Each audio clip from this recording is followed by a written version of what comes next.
اللہم صلی علی محمد وعلی آل محمد کما صلیت علی ابراہیم وعلی آل ابراہیم انک حمید مجید۔ اللہم بارک علی محمد وعلی آل محمد کما بارکت علی ابراہیم وعلی آل ابراہیم انک حمید مجید۔ رب اشرح لی صدری ویسر لی امری واحلل عقدۃ من لسانی یفقہوا قولی۔ ربنا زدنا علما یا مقلب القلوب ثبت قلبی علی دینک، آمین۔ سیرت الانبیاء میں آج 19 چیپٹر ہے اور اس میں 2 انبیاء کا ذکر ہم پڑھیں گے۔ پہلا حضرت سیدنا زکریا علیہ السلام، اس میں 4 سوال ہیں اور پہلا سوال ہے حضرت زکریا کا سلسلہ نسب تحریر کریں۔ دوسرا سوال ہے قرآن اندازی کا طریقہ تحریر کریں۔ تیسرا سوال حضرت زکریا علیہ السلام نے اللہ سے کیا دعا مانگی، اور چوتھا سوال ہے حضرت زکریا علیہ السلام کیا کام کیا کرتے تھے۔ ٹھیک ہے، دوسرا چیپٹر جو ہے وہ حضرت یحییٰ علیہ السلام کے بارے میں ہے، تو پہلے ہم حضرت زکریا علیہ السلام کے بارے میں پڑھتے ہیں۔ آپ بھی بنی اسرائیل کے انبیاء میں سے ہیں اور بہت مشہور نبی ہیں۔ آپ کا سلسلہ نسب حضرت سلیمان بن داؤد علیہ السلام سے ملتا ہے۔ آپ بیت المقدس کے امام اور خادم تھے، بہت پرہیزگار اور عبادت گزار تھے۔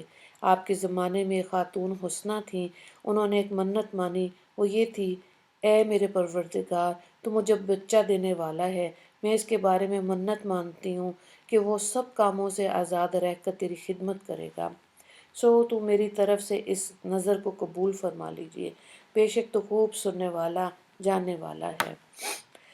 اس منت سے ان کا مقصد یہ تھا کہ ان کے ہاں لڑکا پیدا ہوگا تو وہ بیت المقدس کے لیے اسے وقف کر دیں گی۔ ہوا یہ کہ ان کے ہاں لڑکی پیدا ہوئی، اس لڑکی کا نام مریم رکھا گیا، گویا وہ خاتون حضرت مریم علیہ السلام کی والدہ تھیں۔ اب چونکہ نظر مان چکی تھیں، اس لیے اسے پورا کرنے کے لیے جب انہیں بیت المقدس کی خدمت کے لیے دینا چاہا تو وہاں سب خادموں نے انہیں لینے کی خواہش کا اظہار کیا۔ اس خواہش نے آپس میں مقابلہ بازی کی صورت اختیار کر لی۔ آخر نوبت یہاں تک پہنچی کہ قرآن اندازی کا فیصلہ کیا جائے۔ قرآن اندازی کا طریقہ یہ طے کیا کہ ہر امیدوار اپنا تورات لکھنے والا قلم دریا میں ڈالے گا، جس کا قلم پانی کے بہاؤ کے خلاف اوپر چڑھے وہی حضرت مریم کو اپنی تربیت میں لے لے گا۔ اس قرآن اندازی میں حضرت زکریا علیہ السلام کا نام آیا۔ زکریا علیہ السلام کی بیوی اور حضرت مریم علیہ السلام کی والدہ دونوں بہنیں تھیں، گویا حضرت زکریا علیہ السلام حضرت مریم علیہ السلام کے خالو تھے۔ قرآن کریم میں آپ کا ذکر 4 جگہ آیا۔ آپ کی بیوی کی ہاں کوئی اولاد نہیں تھی اور آپ بوڑھے ہو چکے تھے، اور حضرت مریم سمجھدار ہو گئیں تو آپ کو عبادت کے لیے ایک حجرہ دے دیا گیا۔ حضرت زکریا علیہ السلام حضرت مریم علیہ السلام کے حجرے میں جاتے تو وہاں انہیں طرح طرح کے موسمی پھل نظر آتے، یعنی اس موسم میں بازار میں وہ پھل نہ ہوتے لیکن حضرت مریم کے پاس رکھے نظر آتے۔ گرمی کے موسم میں سردی والے اور سردی کے موسم میں گرمی والے آپ کو اللہ تعالیٰ کی طرف سے بھیجے جاتے تھے۔ حضرت زکریا علیہ السلام آپ سے پوچھتے: اے مریم، یہ چیزیں تمہارے پاس کہاں سے آئیں؟ وہ جواب دیتی: یہ اللہ تعالیٰ کے پاس سے آئیں، یقیناً اللہ تعالیٰ جسے چاہتا ہے بے سامان و گمان رزق عطا فرماتا ہے۔ حضرت زکریا علیہ السلام کو زیادہ فکر اس بات کی تھی کہ آپ کے ہاں اولاد نہیں تھی، اور آپ کے عزیزوں میں کوئی اس بات کا اہل نہیں تھا کہ بنی اسرائیل کی اصلاح کرتا رہتا، اس لیے آپ نے اللہ تعالیٰ سے دعا کی: میرے پروردگار، مجھے اپنی بارگاہ سے نیک اولاد عطا فرما، بے شک تو دعا سننے والا ہے۔ زکریا علیہ السلام بہت بوڑھے ہو چکے تھے، عمر 90 سال کے قریب تھی، بیوی بھانج تھیں۔ بس حضرت مریم کی برکات دیکھ کر آپ کو بھی اولاد کے لیے دعا کرنے کا خیال آ گیا۔ جو کہ خدا مریم کے لیے بے موسم پھل دے سکتا ہے، وہ میری بھی دعا قبول کر سکتا ہے۔ آپ کا دعا کرنا تھا کہ اللہ تعالیٰ نے قبول کر لی۔ حضرت زکریا علیہ السلام مسجد میں نماز پڑھ رہے تھے کہ اللہ کے فرشتے آ گئے اور کہنے لگے: اللہ تعالیٰ آپ کو یحییٰ کی بشارت دیتا ہے، وہ کلمت اللہ حضرت عیسیٰ کی تصدیق کرنے والا ہوگا اور سردار ہوگا، اور خواب پر پورا قابو پانے والا ہوگا، وہ نیکوکاروں میں سے ایک نبی ہوگا۔ یعنی آپ کو نماز کے دوران بیٹی کی خوشخبری سنائی گئی، آپ بہت خوش ہوئے اور حیران بھی ہوئے، کہنے لگے اے میرے پروردگار، میرے ہاں لڑکا کس طرح ہوگا، حالانکہ مجھ پر بڑھاپا آ پہنچا اور میری بیوی بھانج ہے۔ اللہ تعالیٰ نے ارشاد فرمایا اس حالت میں لڑکا ہوگا کیونکہ اللہ جو چاہتا ہے کر دیتا ہے۔ اس پر آپ نے عرض کیا باری تعالیٰ میرے لیے کوئی نشانی مقرر فرما دیجئے۔ اللہ تعالیٰ نے فرمایا تمہارے لیے نشانی یہ ہے کہ تم 3 دن تک سوائے اشارے کے کوئی بات نہیں کر سکو گے اور تم اپنے رب کو کثرت سے یاد کرتے رہو گے، صبح شام اس کی پاکی بیان کرتے رہو گے۔ چنانچہ جب وہ وقت آیا آپ کی زبان بات چیت کرنے سے رک گئی، عبادت خانے سے باہر نکل کر لوگوں کو اشارے سے سمجھایا کہ صبح شام اللہ کو یاد کرو، نمازیں پڑھو، تسبیح کرو۔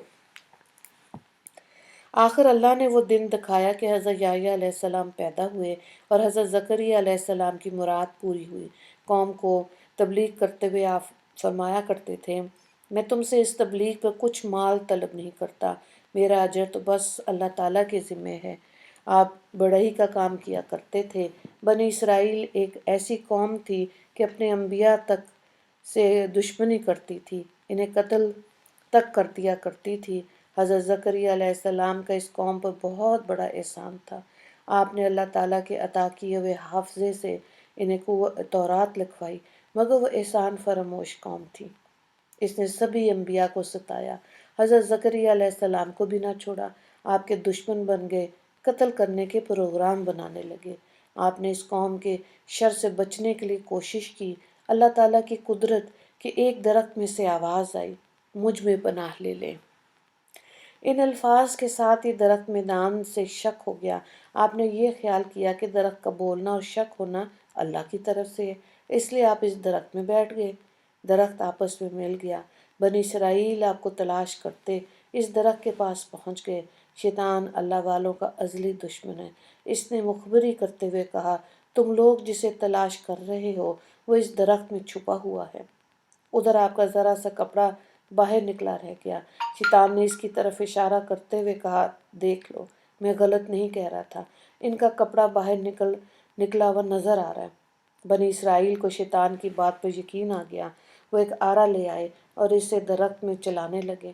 آخر آرا چلتے چلتے آپ تک پہنچ گیا۔ ظالموں نے آپ کو شہید کر دیا۔ آپ نے اف تک نہ کی۔ شہادت کے وقت آپ کی عمر 100 سال سے زیادہ تھی۔ آپ کو بیت المقدس میں دفن کیا گیا۔ اِنَّا لِلَّهِ وَإِنَّا إِلَيْهِ راجعون۔ حضرت یحییٰ علیہ السلام، 3 سوالات ہیں۔ حضرت یحییٰ علیہ السلام کا نام کس نے رکھا؟ دوسرا سوال حضرت یحییٰ علیہ السلام کی خصوصیات تحریر کریں۔ اور تیسرا سوال ہے کہ اللہ تعالیٰ نے کن 5 باتوں کا حکم حضرت یحییٰ علیہ السلام کو دیا تھا۔ حضرت یحییٰ علیہ السلام کی پیدائش کے بارے میں آپ حضرت زکریا علیہ السلام کے باب میں پڑھ چکے ہیں۔ آپ کا نام یحییٰ علیہ السلام یحییٰ اللہ تعالیٰ نے تجویز فرمایا تھا، جیسے کہ قرآن کریم میں ارشاد ہوا اے زکریا ہم تجھے ایک ایسے لڑکے کی بشارت دیتے ہیں جس کا نام یحییٰ ہوگا۔ اس سے پہلے ہم نے کسی کو اس کا ہم نام پیدا نہیں کیا، گویا دنیا میں سب سے پہلے آپ ہی کا نام یحییٰ رکھا گیا۔ قرآن کریم کی 4 صورتوں میں آپ کا نام آیا۔ آپ حضرت زکریا علیہ السلام کے اکلوتے بیٹے اور حضرت مریم کے خالہ زاد بھائی ہیں۔ حضرت مریم علیہ السلام کی والدہ حسنہ اور حضرت یحییٰ علیہ السلام کی والدہ عیشا دونوں سگی بہنیں تھیں۔ آپ بچپن ہی سے بہت نیک تھے۔ جب دوسرے بچے آپ کو کھیلنے کے لیے بلاتے تو آپ فرماتے اللہ تعالیٰ نے مجھے کھیل کود کے لیے پیدا نہیں کیا۔ آپ کی زندگی کا زیادہ حصہ جنگلوں میں بسر ہوا۔ آپ وہاں درختوں کے پتے اور شہد وغیرہ کھا کر گزارا کرتے تھے۔ جنگل ہی میں آپ پر وحی نازل ہوئی۔ اللہ تعالیٰ نے فرمایا اے یحییٰ اس کتاب یعنی تورات کو پوری قوت سے سنبھالے رکھنا، اور ہم نے اسے بچپن ہی سے دین کی سمجھ اور اپنے پاس سے رحم دلی اور پاکیزگی عطا کی تھی، اور وہ بہت پرہیزگار اور اپنے ماں باپ کا بڑا خدمت گزار تھا۔ وہ سرکشی اور نافرمانی کرنے والا انسان نہیں تھا۔ مطلب یہ کہ اللہ تعالیٰ نے انہیں ذوق و شوق، رحم دلی اور محبت عطا کی تھی۔ وہ صاف ستھرے، پاکیزہ اور پرہیزگار تھے۔ حدیث میں ہے حضرت یحییٰ علیہ السلام نے کبھی گناہ نہیں کیا، نہ گناہ کا ارادہ کیا۔ اللہ کے خوف سے روتے روتے رخساروں پر آنسوؤں کی وجہ سے نالیاں بن گئی تھیں۔ آپ ذرا بھی مغرور نہیں تھے۔ آپ اللہ کے ایسے نبی ہیں جنہوں نے تمام عمر شادی نہیں کی۔ تورات کے احکامات پر عمل کرانے کے لیے آپ نے وعظ کا سلسلہ شروع کر دیا۔ کوئی آدمی آپ کے ہاتھ پر توبہ کرتا تو آپ پہلے اسے غسل کا حکم دیتے، پھر توبہ کراتے۔ حضور نبی کریم صلی اللہ علیہ وآلہ وسلم فرماتے ہیں یحییٰ بن زکریا کو اللہ تعالیٰ نے 5 باتوں کا خاص طور پر حکم فرمایا۔ وہ 5 باتیں یہ تھیں۔ نمبر 1، اللہ تعالیٰ کے سوا کسی کی عبادت نہ کرو، نہ کسی کو اس کا شریک ٹھہراؤ، اور سمجھ لو جیسے تمہیں اللہ ہی نے پیدا کیا اور وہی تمہیں روزی دیتا ہے تو تم صرف اس کی عبادت کرو۔ نمبر 2، تم خشوع و خضوع سے نماز ادا کرو، کیونکہ جب تک تم نماز میں کسی دوسری طرف متوجہ نہیں ہوگے اللہ تعالیٰ بھی برابر تمہاری طرف رضا اور رحمت سے متوجہ رہے گا۔ نمبر 3، روزہ رکھو، اس لیے کہ روزے دار کی مثال اس شخص کی سی ہے جو ایک جماعت میں بیٹھا ہو اور اس کے پاس مشک کی تھیلی ہو۔ وہ مشک سب کو اپنی خوشبو سے مست کرتی رہے گی، اور روزے دار کے منہ کی بو کا خیال نہ کرو، وہ مشک کی خوشبو سے زیادہ پاک ہے۔ نمبر 4، اپنے مالوں میں سے صدقہ نکالا کرو، کیونکہ صدقے سے آدمی دشمنی سے محفوظ ہو جاتا ہے۔ اور نمبر 5، اللہ کا ذکر کثرت سے کیا کرو، کیونکہ ذکر کرنے والوں کی مثال ایسی ہے جیسے کوئی دشمن سے بھاگ رہا ہو اور دشمن تیزی سے اس کا پیچھا کر رہا ہو، اور ذکر کرنے والا بھاگ کر کسی مضبوط قلعے میں پناہ لے کر دشمن سے محفوظ ہو جائے۔ بلا شبہ انسان کے دشمن شیطان کے مقابلے میں اللہ کے ذکر میں مشغول ہو جانا ایسے ہے جیسے کسی مضبوط قلعے میں محفوظ ہو جانا۔ اللہ تعالیٰ نے بنی اسرائیل میں بہت سے انبیاء پیدا فرمائے، مگر اس قوم نے کسی کے ساتھ وفا نہ کی۔ حضرت ابو عبیدہ بن جراح رضی اللہ تعالیٰ عنہ فرماتے ہیں میں نے نبی کریم صلی اللہ علیہ وآلہ وسلم سے عرض کیا، اے اللہ کے رسول، قیامت کے دن سب سے زیادہ عذاب کا مستحق کون ہوگا؟ آپ صلی اللہ علیہ وآلہ وسلم نے فرمایا، جو شخص کسی نبی کو قتل کرے، ایسے شخص کو قتل کرے جو بھلائی کا حکم کرے اور بری باتوں سے روکے۔ اس سے اندازہ لگایا جا سکتا ہے یہ قوم کس قدر بدبخت اور بدقسمت تھی۔ حضرت یحییٰ علیہ السلام کے زمانے میں ہیرودوس بادشاہ کی حکومت تھی۔ اس کی بھتیجی بہت خوبصورت تھی۔ وہ اکثر اپنی ضرورتوں کے پورا کرانے کے لیے ہیرودوس کے پاس آتی رہتی تھی۔ دونوں ایک دوسرے کو پسند کرنے لگے، دونوں نے آپس میں نکاح کرنا چاہا۔ حضرت یحییٰ علیہ السلام نے انہیں ناجائز کام سے روکا، نصیحت کرتے ہوئے فرمایا، شریعت کی روح سے تم دونوں کا نکاح نہیں ہو سکتا۔ لڑکی کی والدہ کو حضرت یحییٰ علیہ السلام کی یہ بات بری لگی، وہ آپ کی دشمن ہو گئی۔ اس نے بیٹی سے کہا، تو بند صبر کر بادشاہ کے پاس جا اور اس سے کہہ کہ یحییٰ علیہ السلام کا سر کٹوا کر اس کے سامنے منگوائے۔ اس نے ایسا ہی کیا۔ بادشاہ نے جلاد کو حکم دیا کہ یحییٰ علیہ السلام کا سر کاٹ کر لے آؤ۔ جلاد گیا اور آپ کو شہید کر کے سر کاٹ کر لے آیا۔ آپ کی شہادت کا واقعہ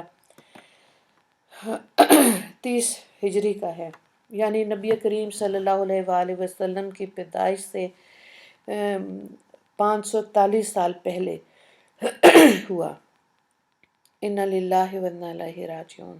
بنی اسرائیل نے یہ سب کچھ اپنی آنکھوں سے دیکھا، بلکہ بادشاہ کے ساتھ مل کر آپ کی خلاف محاذ بھی قائم کیا، اور دیکھتی آنکھیں اپنے ہی نبی کو شہید کرا دیا۔